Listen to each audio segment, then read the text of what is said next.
ma jiraan wax igaaga xanuun badan masaafada aan isku jirno.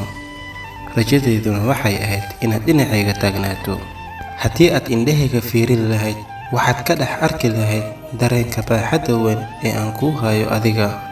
Waxaad nasiib ku yeelatay inaad noqotay nafta kaliya ee jacaylkeeda qalbigayga ku haysto. Runtii marna kuma soo dhicin niyaddayda inay maalin noocan oo kale imaan doonto oo qalbi jab aan kala kulmi doono. Rajadeedu waxay ahayd inaadan iga fogaan doonin, balse waa ay dhacday hadda. Dareenka aan kuu hayay wuxuu ahaa mid adiga horta aan qof aadan u qaadin. Dhaawaca aan kala kulmayna waa mid aan qof dambe aan ka rajayn doonin inuu ii geysto. Aad baad ii dhaawacday, weliba adigoo naxariis bini'aadnimo aadan ii muujinaynin. Laakiin waxaan ku rajo weynahay maalin inaan ka soo kabsan doono dhaawacaas aad ii geysatay.